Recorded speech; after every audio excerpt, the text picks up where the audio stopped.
नमस्कार। आकाशवाणी कटक आंचलिक संवाद पढ़ुछंती मलय रंजन मिश्र। पाकिस्तान एवं पाकिस्तान अधिकृत काश्मीर अंचल में आतंकवादी भित्तिभूमि को लक्ष्य कर भारतीय सेना ऑपरेशन सिंदूर आरंभ करिछि। गत मध्यरात्रि यह ऑपरेशन माध्यम पाकिस्तान 9टी आतंकवादी अध्युषित अंचल उपरे अत्यंत संयम एवं परिपक्वतार सह योजनाबद्ध भाव लक्ष्य चयन कर आक्रमण करा जायछि। प्रतिरक्षा मंत्रालय दैथिबा सूचना अनुसार पाकिस्तान सेनार कौनसी शिविर उपरे भारतीय सेना आक्रमण करिनाही। एही आक्रमण द्वारा सेठारे बहु क्षयक्षति होइतिबा मंत्रालय कहिछि। पहलगाम आतंकवादी आक्रमण घटना परिप्रेक्षी भारत पक्षरु एही पदक्षेप ग्रहण करा जायछि बोली मंत्रालय सूचना दैछि।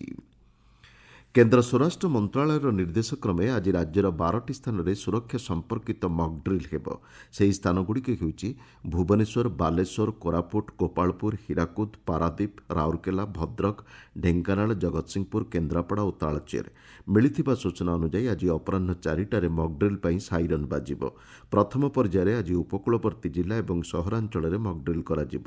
5 ମିନିଟ୍ ପରେ ପୁଣି ଥରେ ସାଇରନ୍ ବାଜିଲେ ମକ୍ ଡ୍ରିଲ୍ ଶେଷ ହେବ। ବିଶେଷକରି ଶତ୍ରୁପକ୍ଷ ବିମାନ ଆକ୍ରମଣ କଲେ ଗ୍ରହଣ କରାଯିବାକୁ ଥିବା ପ୍ରତିଷେଧମୂଳକ ବ୍ୟବସ୍ଥା ସମ୍ପର୍କରେ ଲୋକଙ୍କୁ ସଚେତନ କରାଯିବା ଏହି ମକ୍ ଡ୍ରିଲ୍ର ମୁଖ୍ୟ ଉଦ୍ଦେଶ୍ୟ। ପର୍ଯ୍ୟାୟକ୍ରମେ 7 ଦିନ ଧରି ରାଜ୍ୟରେ ସୁରକ୍ଷା ସମ୍ପର୍କିତ ମକ୍ ଡ୍ରିଲ୍ ହେବ। ଏ ସମ୍ପର୍କରେ ସୂଚନା ଦେଇ ରାଜସ୍ୱ ମନ୍ତ୍ରୀ ସୁରେଶ ପୂଜାରୀ କହିଛନ୍ତି, जो भी परिस्थिति उत्पन्न हो ताकू सामना करने आम प्रस्तुत रहा कथा। से क्रम ये ड्रिलटा गोटे रुटीन काम ये परिस्थिति ड्रिल होता है। आकु नागरिक मान कौन कर्तव्य हम संभाव्य युद्ध होगले लोक मान सचेतन करवा एवं सामिल करवार प्रक्रिया आरंभ हुए। ये जो ड्रिल होची मत लगे यहाँ प्रथम पदक्षेप। आकु कौन परिस्थिति है नागरिक कौन करेंगे तार ट्रेनिंग आरंभ हो बाबद सचेतन करवार सचेतनता कार्यक्रम आरंभ हो। दीघा मंदिर को जगन्नाथ धाम कुहा न जाऊ बोली मुख्यमंत्री मोहन चरण माझी कहिसेंति। एने पश्चिमबंग मुख्यमंत्री ममता बानार्जी को श्री माझी चिठी लिखिछंति। पश्चिमबंग सरकार आंतरराज्य सम्मान एवं सांस्कृतिक संवेदनशीलता को बजाय रखिबे बोली श्री माझी आशा व्यक्त करिछंति।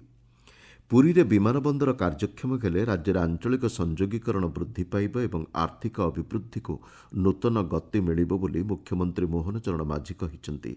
राज्यर पर्यटन क्षेत्र विकास को अधिक त्वरान्वित करने लक्ष्य नहीं पुरीठारे ग्रीनफिल्ड विमान बंदर निर्माण प्रकल्प को केन्द्र सरकार अनुमोदन करिसेंति। 1164 एकर जमी निर्माण हेबाकु थिबा एही विमान बंदर पई 5631 कोटी टंका व्यय अटकल करा जायछि। 3टी पर्याୟରେ ଏହି ପ୍ରକଳ୍ପ ନିର୍ମାଣ କାର୍ଯ୍ୟ ଶେଷ ହେବ। भुवनेश्वर विजु पट्टनायक आंतर्जातिक विमान बंदरରୁ ଆସନ୍ତା ଜୁନ୍ ମାସରୁ ପ୍ରତିଦିନ ବିଶାଖାପଟ୍ଟନମକୁ ବିମାନ ଚଳାଚଳ କରିବ। ସାମାଜିକ ଗଣମାଧ୍ୟମ ପୋଷ୍ଟରେ ଏ ସମ୍ପର୍କରେ ସୂଚନା ଦେଇ ମୁଖ୍ୟମନ୍ତ୍ରୀ ମୋହନ ଚରଣ ମାଝୀ ଏହାଦ୍ୱାରା ଓଡ଼ିଶା ପାଇଁ ପର୍ଯ୍ୟଟନ, ବାଣିଜ୍ୟ ଏବଂ ଆଞ୍ଚଳିକ ସଂଯୋଗୀକରଣରେ ନୂତନ ମାର୍ଗ ଉନ୍ମୁକ୍ତ ହେବ ବୋଲି କହିଛନ୍ତି। ଏଥିପାଇଁ ଶ୍ରୀ ମାଝୀ ପ୍ରଧାନମନ୍ତ୍ରୀ ନରେନ୍ଦ୍ର ମୋଦିଙ୍କୁ କୃତଜ୍ଞତା ଜଣାଇଛନ୍ତି। मुख्यमंत्री कामधेनु योजना अंतर्गत गोपालन योजना अधीन गत 3 मास मध्य 1000 अधिक दुग्ध उत्पादनक्षम गाई सामिल होती। दुग्ध उत्पादन क्षमता वृद्धि पाई आंध्रप्रदेश, छत्तीसगढ़ और तमिलनाडु गाई अणाଯାଇଛି बोली मत्स्य प्राणी संपद विकास मंत्री गोकुलानंद मल्लिक कहिसेंति। मत्स्य प्राणी समावेश ओडिशा 2025 आयोजन अवसर में मंत्री श्री मल्लिक यह कहिसेंति। कंधमाल जिले में यह योजना प्रथम कर 3टी यूनिट प्रतिष्ठा करा जायछि। ए क्षेत्र में सरकार पक्षर सब्सिडी प्रदान करा जाउथबा मंत्री सूचना दैछन्ति।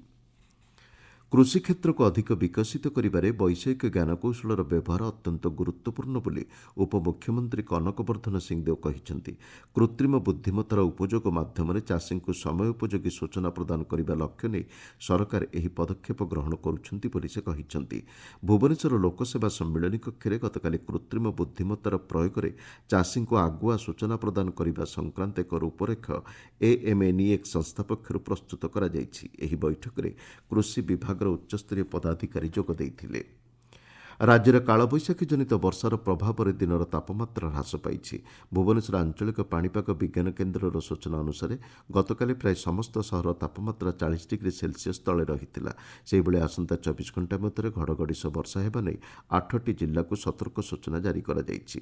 ଅନ୍ୟପକ୍ଷରେ ଚଳିତ ବର୍ଷ ଦକ୍ଷିଣ ପଶ୍ଚିମ ମୌସୁମୀ ବାୟୁ ଆସନ୍ତା 13 ତାରିଖ ସୁଦ୍ଧା ଦକ୍ଷିଣ ଆଣ୍ଡାମାନକୁ ସ୍ପର୍ଶ କରିବ ବୋଲି ଭାରତୀୟ ପାଣିପାଗ ବିଭାଗ ପକ୍ଷରୁ ଆକଳନ କରାଯାଇଛି। ଆଞ୍ଚଳିକ ସମ୍ବାଦ ବର୍ତ୍ତମାନ ପାଇଁ ଏତିକିରେ ଶେଷ ହେଲା। ପରବର୍ତ୍ତୀ ଆଞ୍ଚଳିକ ସମ୍ବାଦ ଶୁଣିପାରିବେ ଅପରାହ୍ନ 2ଟା 32 ମିନିଟ୍ରେ।